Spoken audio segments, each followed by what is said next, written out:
नमस्कार and I welcome to all of you in Global Lookout. दोस्तों, recently ये news आई है कि जेपी मॉर्गन जो है उसने फर्स्ट रिपब्लिक बैंक को परचेज कर लिया है। फर्स्ट रिपब्लिक बैंक दरअसल एक नया नाम है उन बैंक्स की लिस्ट में जो हाल में ही फेल की हैं। आप लोग को पता होगा कि पिछले महीने से लगातार इस तरीके की न्यूज़ें आ रही हैं कि यूएसए के बैंक्स एक के बाद एक फेल करते जा रहे हैं। यूरोप का भी एक बैंक फेल किया था।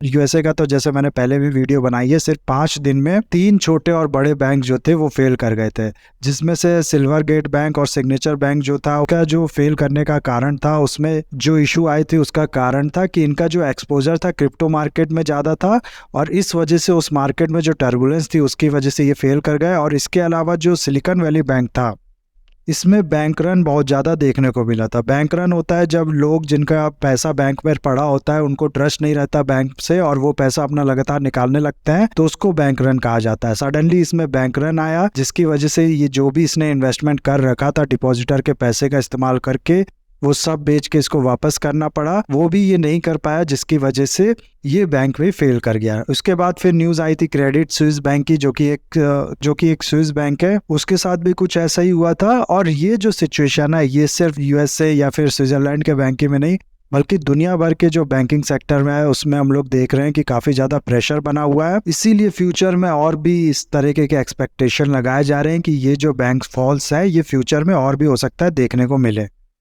यहाँ आप लोग देख सकते हैं स्क्रीन पे, इस पे विकिपीडिया का एक पेज भी बन गया है 2023 बैंकिंग क्राइसिस, जिसमें ये पूरा बताया गया है कि कैसे ये सारे बैंक्स जो हैं वो एक एक करके फेल कर रहे हैं।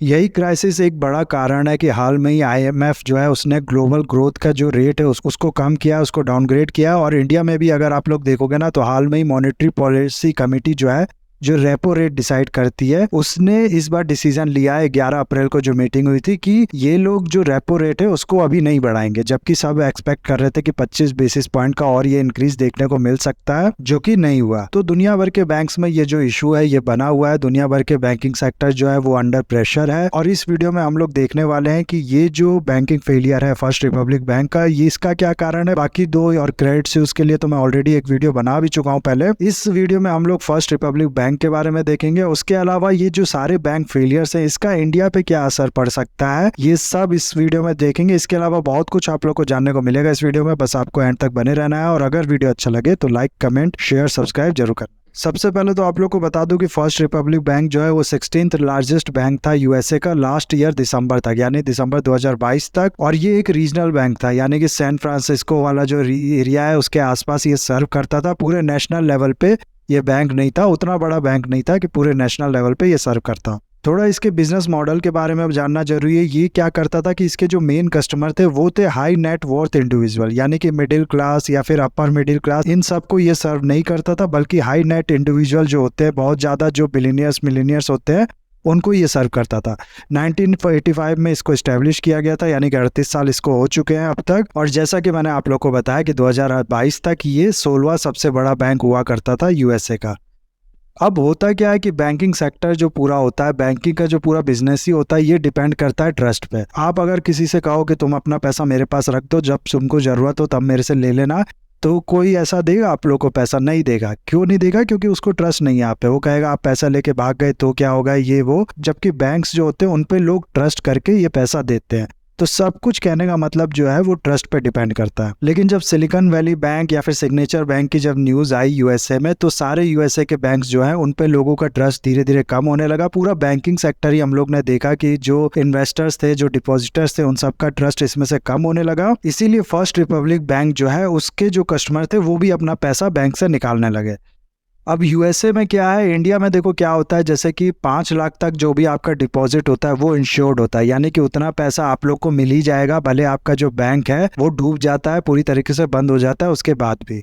लेकिन यूएसए में क्या है, यूएसए में ये जो रकम है जितना इंश्योर्ड होता है ये है $250,000। अब जिन डिपॉजिटर का इतना पैसा या इससे थोड़ा कम पैसा, इसके थोड़ा ज़्यादा भी होता, तो ये लोग थोड़ा ट्रस्ट करते बैंक पे, या फिर जो भी वो मेहनत कर रहा था अपनी हालत सुधारने के लिए, जैसे कि 100 बिलियन का लोन उठाया था उसने जेपी मॉर्गन से और बाकी 11 बैंक से, तो इन सब पे जो है डिपॉजिटर वो ट्रस्ट करते, अपना पैसा नहीं निकालते। लेकिन जैसा कि मैंने आप लोग को बताया कि ज़्यादातर इसके जो कस्टमर थे वो हाई नेट इंडिविजुअल थे, हाई नेट वर्थ इंडिविजुअल थे, जिनका डिपॉजिट आई एम श्योर इससे बहुत ज़्यादा होगा। इसीलिए ये जो भी डिपॉजिटर थे ये पैसा निकालने लगे फर्स्ट रिपब्लिक बैंक से। जैसे ही उन्होंने देखा कि सिलिकॉन वैली बैंक या सिग्नेचर बैंक के साथ क्या हुआ है।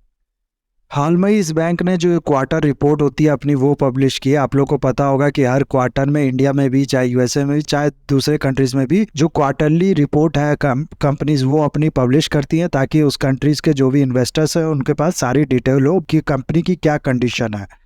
तो इस बैंक ने जो अपनी क्वार्टरली रिपोर्ट पब्लिश की अराउंड 24 अप्रैल को पब्लिश की थी, उसमें इसने ये बताया कि 9 मार्च तक जो टोटल इसके पास डिपॉजिट था, 9 मार्च वो डेट थी जब सिलिकॉन वैली बैंक की खबर सबके सामने आई थी, तो उस समय तक जो टोटल डिपॉजिट इसके पास था वो था अराउंड 173 बिलियन। और ये डिपॉजिट अप्रैल 2021 तक कितना हो गया, ये बचा सिर्फ 100 बिलियन का। यानी कि पूरे 70 बिलियन इस एक महीने में जो डिपॉजिटर्स थे उनने विड्रॉ कर लिया है। और अगर आप लोग पिछले 2 महीने का भी देखो, यानी पूरे क्वार्टर का देखो इसके, तो 100 बिलियन का विड्रॉवल हुआ है, ऐसा इस रिपोर्ट में इसने बताया इस क्वार्टर 1 में 2023 के। अब जैसे ही ये रिपोर्ट पब्लिश हुई, जाहिर सी बात है जो इन्वेस्टर्स है उनको जब पूरी क्लियर इसकी हालत पता चली बैंक की, तो जो भी स्टॉक्स उनके पास थे इस कंपनी के, इस बैंक के, वो लोग बेचने लगे, उससे बाहर निकलने लगे। यहाँ आप लोग देख सकते हो ग्राफ में 8 मार्च को जो इसका स्टॉक है वो गिरना शुरू हुआ था। 8, 9, 10 इसी के आसपास जो सिलिकॉन वैली बैंक है उसकी न्यूज सबके सामने आई थी। और उसके बाद अगर आप लोग यहाँ देखो ना, 24 अप्रैल को जब ये रिपोर्ट पब्लिश हुई है, तो 24 अप्रैल को इस बैंक का जो स्टॉक था उसका प्राइस था $16 और 25 अप्रैल को ये हो गया $8 का। यानी एक ही दिन में 50% की गिरावट। उसके बाद ये यही नहीं रुका, गिरते गिरते ये पहुंच गया $3-4 तक का। और 8 तारीख से पहले ये हुआ करता था अराउंड $115 का। तो देखो आप लोग कितना गैप आ गया, 115 से लेके सीधे $3 पे आज के टाइम पे ये रुका हुआ है। तो हुआ क्या, बैंक में डिपॉजिट गायब हो गया, कंपनी का जो मार्केट कैप था वो गायब हो गया। अब इस कंपनी के पास बचा ही क्या, जाहिर सी बात है जो एसेट इसने लेके रखे हुए थे, जो खरीदे हुए थे, जो इन्वेस्टमेंट इसने किया था, खाली वही बचा। और उसमें भी अब हुआ क्या है कि जो डिपॉजिटर्स है उनका पैसा पूरा चुकाया नहीं गया है। जो डिपॉजिटर अब तक पैसा नहीं निकाले थे वो भी खड़े हैं गेट पे कि हमारा पैसा भी वापस करो। और वो करने के लिए इसको लोन लेना पड़ा, जैसा कि मैंने आप लोग को बताया कि जेपी मॉर्गन और बाकी 11 बैंक से टोटल इसने 100 बिलियन तक का लोन लिया, प्लस अपने एसेट्स, बॉन्ड्स वगैरह जो थे वो भी बेचना पड़ा। और बॉन्ड्स का अगर मैं आप लोग को बताऊं ना, तो ये जो बैंक है इस समय बॉन्ड्स का जिसका ज्यादा एक्सपोजर है वो और ज्यादा सफर कर रही है। क्यों? क्योंकि देखो होता क्या है ना, बॉन्ड्स में जो इन्वेस्टर्स इन्वेस्ट करते हैं वो भी बाकी इन्वेस्टर्स की तरह ही होते हैं। जब इंटरेस्ट रेट लगातार बढ़ाते रहता है फेडरल रिजर्व या फिर किसी भी कंट्री का, इंडिया का आरबीआई भी हो गया, तो होता क्या है कि बॉन्ड से भी इन्वेस्टमेंट बाहर जाने लगता है। क्यों? क्योंकि देखो इन्वेस्टर्स इन्वेस्ट कैसे करते हैं, ये कम रेट पे पैसा उठाते हैं, यानी कि कम रेट पे एक तरीके से समझ लो आप लोग लोन लेते हैं और फिर ऐसी जगह इन्वेस्ट करते हैं जहां से इनको जो रिटर्न है वो उनके जो लोन का रेट है उससे ज्यादा मिले। लेकिन मेरे को बताओ आप लोग, जब ये जो इंटरेस्ट रेट ही बढ़ा दिया गया लोन का, तो ये जो इन्वेस्टर्स है इसको फायदेमंद लगेगा कि ज़्यादा ये लोग लोन लेके इन्वेस्ट करें? नहीं लगेगा। इसीलिए जब भी इंटरेस्ट रेट, रेपो रेट या फिर बैंक रेट, जो भी कहना है कह लो, जो फेडरल रिजर्व है वो अपना रेट बढ़ाता है तो बॉन्ड की भी डिमांड कम होने लगती है। और बॉन्ड की डिमांड कम होती है तो किसी भी चीज़ की डिमांड कम होती है तो क्या होता है कि उसका जो प्राइस होता है वो गिरने लगता है, तो बॉन्ड प्राइस भी फॉल करने लगता है। लेकिन बैंक्स जो है इनको तो डिपॉजिट चुकाना है, इनको कहीं से भी पैसा लेके आना पड़ेगा डिपॉजिट चुकाने के लिए। इसीलिए इन लोग को करना क्या पड़ रहा है कि जो भी इनके बॉन्ड्स है वो बेचने पड़ रहे हैं सस्ते में ही। अब इससे इनको लॉस भी हो रहा है, जितने पे इनने खरीदा था उससे भी सस्ते में बेचना पड़ जा रहा है, तो यहाँ पर भी इनको बहुत बड़ा लॉस हो रहा है। यही चीज़ देखने को मिली थी सिलिकॉन वैली बैंक में भी और यही चीज़ इसमें भी देखने को मिली है। तो कहने का मतलब है कि फेडरल रिजर्व जो है उसने डिपॉजिट इसका ख़त्म करवा दिया। इसका क्या, लगभग सारे बैंक के साथ ही थोड़ा थोड़ा ऐसा ही हो रहा है, डिपॉजिट ख़त्म होता जा रहा है, प्लस जो इन्वेस्टर्स जिसने स्टॉक प्राइस में इन्वेस्ट कर रखा था वो भी वाइप आउट होते जा रहे हैं। इतना कि फिर इन लोग को मजबूर होके जो इनने बॉन्ड्स ले रखे हैं गवर्नमेंट के, उसको भी सस्ते में, इवन की लॉस में बेचना पड़ जा रहा है। और ये सब हो रहा है कि जो फेडरल रिजर्व है उसको अपने यहाँ इन्फ्लेशन बहुत ज़्यादा कम करना है, उसमें वो बहुत ज़्यादा एम्बिशियस है और इसी वजह से लगातार अपना जो इंटरेस्ट रेट है वो बढ़ाते जा रहा है। इसके बारे में मैंने पिछली वीडियो में भी आप लोग को बताया था, अगर नहीं आप लोग को पता है तो इसको समझना बहुत कोई कठिन काम नहीं है। इन्फ्लेशन जब बहुत ज़्यादा बढ़ता है तो जो सेंट्रल बैंक होता है कंट्री का, वो अपना जो इंटरेस्ट रेट होता है उसको बढ़ाने लगता है ताकि लोग पैसा लेके बैंक से खर्चा कम करें। डिमांड कम होता है तो ऑटोमेटिकली, जैसा कि मैंने आप लोग को पहले ही बताया, डिमांड कम होता है तो प्राइस जो होता है चीज़ों का वो डाउन जाने लगता है, जिसकी वजह से इन्फ्लेशन कंट्रोल में आ जाता है। लेकिन बैंक्स के साथ क्या होता है कि जब लोग लोन लेंगे नहीं बैंक से, बैंक के लिए जो बिजनेस होता है वो लोन का ही होता है, लोन वो देती है, उस पर उनको प्रॉफिट मिलता है। तो लोन जब कम हो जाएगा तो जाहिर सी बात है बैंक जो है उनका, या कह सकते हो आप लोग, बिजनेस खत्म हो गया, और बिजनेस जब उनका खत्म होगा तो जो उनका खर्चा है वो तो उतना ही है, इसीलिए उनको लॉस होने लगता है। और यही चीज़ हो रहा है फेडरल रिजर्व के रेट बढ़ाने की वजह से। अब हो सकता है आपके मन में ये सवाल आए कि फेडरल रिजर्व फिर ऐसा कर ही क्यों रही है, जब इससे नुकसान हो रहा है, सारे बैंक्स जो है वो फॉल करते जा रहे हैं, तो वो अपने रेट लगातार बढ़ा क्यों रही है। इसके आंसर में मैं आप लोग को एक और एग्जांपल बताता हूँ। हाल ही में क्या हुआ था कि आप लोग को पता होगा कि यूके के जो प्राइम मिनिस्टर थे पहले, वो थे बोरिस जॉनसन जब हटे तो प्राइम मिनिस्टर बने लिज ट्रस के जो गवर्नमेंट थी, इनने डिसाइड किया कि ठीक है, इन्फ्लेशन जो बढ़ रहा है इसको बढ़ने दो, हम लोग इन्फ्लेशन पे काम नहीं करेंगे, हम लोग जो हमारे सेंट्रल बैंक का इंटरेस्ट रेट है उसको नहीं बढ़ाएंगे, उसको उतना ही रखेंगे ताकि ग्रोथ कंट्री की ना रुके। फिर ये इस पॉलिसी की वजह से यूके में हुआ क्या कि जो भी इनकी करेंसी डिनोमिनेटेड एसेट्स थे, चाहे वो गवर्नमेंट के बॉन्ड हो गए, चाहे कुछ भी हो गया, लोगों ने उसको पूछना ही छोड़ दिया। लगातार पाउंड डिनोमिनेटेड एसेट जो थे वो बिकने लगे, जो पाउंड की वैल्यू है वो लगातार टैंक करने लगी और बहुत ही ज़्यादा बुरा हाल हो गया। एक तरीके से साफ दिखने लगा कि फ्यूचर जो है यूके की इकोनॉमी का वो अच्छा नहीं है। और ज़्यादा पहले नहीं, अभी ये कुछ महीनों पहले की ही बात है, लगभग 7-8 महीने ही हुए होंगे तब की ये बात है। तो कहने का मतलब है कि जो फेडरल रिजर्व है वो भी मजबूर है, उसको मजबूरी में डिसीजन लेना पड़ रहा है। इन्फ्लेशन उसको कंट्रोल करना है अपने कंट्री के अंदर, ताकि लोगों को भी आसानी हो, साथ ही साथ यूएस डॉलर पे भी सबका विश्वास बना रहे।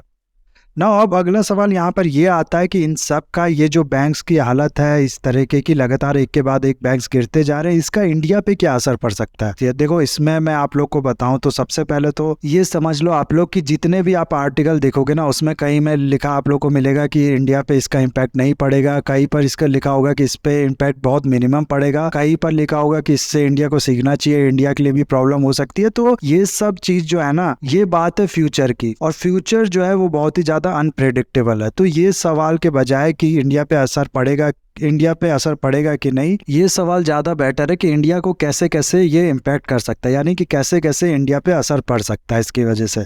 वही हम लोग यहाँ पर डिस्कस करेंगे, उसका कितना वेटेज होगा उस असर का, वो सब डिस्कस नहीं करेंगे, कैसे कैसे ये इम्पैक्ट कर सकता है खाली वो हम लोग देखेंगे। तो सबसे पहले तो इसमें मैं आप लोग को बताऊँ तो इंडिया के जो स्टार्टअप्स हैं, इंडिया के जो बिजनेसेस हैं, इवन कि इंडिया के जो इंडिविजुअल्स हैं जो बाहर काम के पर्पज से रहते हैं, कई लोगों का जो बैंक अकाउंट है वो नॉन इंडियन बैंक्स में भी है। जैसे कि सिलिकॉन वैली बैंक का जब केस हुआ था तो आप लोगों को पता होगा कि उस समय ये भी बातें हो रही थी कि इंडिया की बहुत सी आईटी कंपनी ऐसी हैं जिनका बैंक अकाउंट है सिलिकॉन वैली बैंक में। ऐसे ही बहुत सी कंपनी ऐसी हैं बाहर की जिनके अंदर इंडिया के जो इंडिविजुअल्स हैं या फिर जो बिजनेसेस हैं, स्टार्टअप्स हैं, उनका बैंक अकाउंट है। और कई इंटरनेशनल बैंक्स ऐसी भी हैं जो कि इंडिया में भी ऑपरेट करती हैं, वहाँ पर भी इन कंपनीज के या फिर इंडिविजुअल्स जो हैं उनके बैंक अकाउंट्स हैं। तो उन पे भी इसका असर इस तरीके से पड़ सकता है कि उनका भी डिपॉजिट हो सकता है इसमें फंस जाए, अगर वो बैंक जिसमें ये अकाउंट है वो फॉल करता है तो। हालांकि इंटरनेशनल बैंक जो है उनका बहुत कम ही ऑपरेशन है इंडिया में, जैसे कि एसेट्स के हिसाब से 6%, लोन के हिसाब से सिर्फ 4% और डिपॉजिट के हिसाब से सिर्फ 5% का शेयर है इंटरनेशनल बैंक का इंडिया में। लेकिन जो डेरिवेटिव मार्केट है उसमें बहुत ज़्यादा ये लोग एक्टिव है। डेरिवेटिव मार्केट में अकेले 50% शेयर जो है वो इंटरनेशनल बैंक्स का ही है।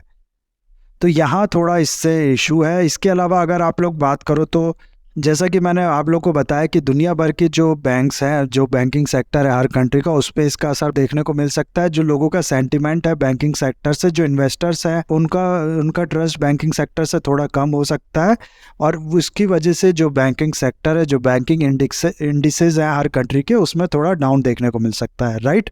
लेकिन यहाँ आप लोग देखो हो क्या रहा है, ये ग्राफ है बैंक निफ्टी का, और ये जो ग्राफ है ये गिरने के बजाय उल्टा ऊपर चढ़ रहा है। और यही चीज मैं आप लोग को पहले ही बताना चाह रहा था। जब सेंटिमेंट की हम लोग बात करते हैं ना लोगों की, कि किस चीज में वो लोग ट्रस्ट कर सकते हैं, किस चीज में वो लोग ट्रस्ट करेंगे नहीं करेंगे, तो आप लोग फ्यूचर के बारे में बहुत ज्यादा नहीं डिसाइड कर सकते। जो ट्रेडर्स होते हैं वो इस चीज को अच्छे से समझ सकते हैं कि जो रिजल्ट जब आ चुका होता है तभी हम लोग उस पर बात करते हैं, या फिर रिजल्ट जो है वो शो करने लगता है तभी हम लोग उस पर बात करते हैं। अब लोग फ्यूचर की बहुत ज़्यादा करेक्ट जो प्रिडिक्शन है वो नहीं कर सकते हैं। हाँ, थोड़ा बहुत स्पेकुलेशन किया जा सकता है। ये जो राइज है बैंक निफ्टी का, इसका यही कारण है इस समय कि इंडिया के जो बैंक्स है उसमें अभी भी लोगों का विश्वास बना हुआ है। ये विश्वास बनाए रखने के लिए काफ़ी ज़्यादा काम किया गया है।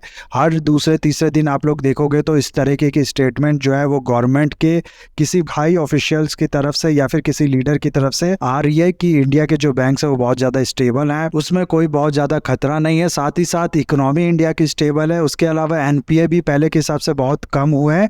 यही सब रीज़न है कि जो लोगों का ट्रस्ट है इंडिया के बैंक्स में वो अभी भी बना हुआ है।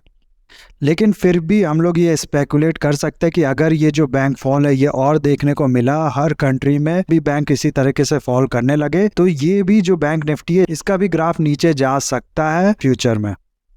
एंड अगेन ये स्पेकुलेशन है, ये गलत भी हो सकता है, ये सही भी हो सकता है। डिपेंड करती है कि हमारी अथॉरिटीज जो है वो कैसे रिएक्ट करती है उस चीज़ पे, और साथ ही साथ लोगों का जो ट्रस्ट है वो कितना बना रहता है चीज़ पे। के अलावा इंडिया में जो नए नए स्टार्टअप्स है प्लस ऑलरेडी जो बड़े बड़े आईटी बिजनेसेस हैं, वो ज़्यादातर जो रेवेन्यू है वो आता है banking, financial service and insurance से। और ये सर्विस केवल इंडिया में ही नहीं प्रोवाइड करते, बाहर की कंट्री में भी प्रोवाइड करते हैं। तो विप्रो का जैसे कि अगर आप लोग देखो तो 35% जो इनका रेवेन्यू है वो आता है बीएफएसआई सर्विस से। टीसीएस का देखो तो इसका भी 30% से ज़्यादा, इन्फोसिस का भी लगभग 30%, एचसीएल का भी 20% जो रेवेन्यू है वो इनका आता है इसी सर्विस से। तो दुनिया भर में जब ये सेक्टर डाउन होगा, इंडिया में तो हालांकि नहीं देखने को मिला जैसा कि मैंने आप लोग को अभी बताया, लेकिन दुनिया भर में ये देखने को मिला है यूएस के बैंक के फॉल की वजह से। और ये चीज़ जब डाउन जाएगा दुनिया भर में तो इनका जो रेवेन्यू है उस पर भी इसका असर पड़ेगा। इन इंडियन कंपनीज का भी जो बिजनेस लॉस है वो देखने को मिलेगा इसकी वजह से। इसके अलावा अगर हम लोग बात करें तो कई जो बैंक्स हैं वर्ल्ड वाइड के वो ऐसे हैं जिनका बैक एंड का टेक ऑफिस जो है वो इंडिया में है, या फिर वो कई सर्विस इंडिया से आउटसोर्सिंग करती हैं। जैसे कि क्रेडिट स्विस का बैक एंड ऑफिस आप लोग को देखने को मिल जाएगा इंडिया में। और इन बैंक्स में जब इस तरीके की प्रॉब्लम्स आएगी तो हो सकता है यहाँ से जॉब लॉस भी क्रिएट हो। तो ये सब कुछ इम्पैक्ट हैं जो इंडिया पे भी पड़ सकते हैं। डिपेंड करता है कि उस बैंक से जो फॉल कर रहा है इंडिया का एक्सपोजर कितना है। तो इतना ही था गाइस वीडियो में। आई होप ये वीडियो आपको अच्छा लगा होगा। लेट्स सी आगे क्या होता है, फेडरल रिजर्व जो है वो कितना अपना रेट बढ़ाता है, कहाँ तक बात पहुँचती है। बाकी इस वीडियो को लाइक, कमेंट, शेयर, सब्सक्राइब जरूर कीजिएगा। That's all, have a nice day, take care.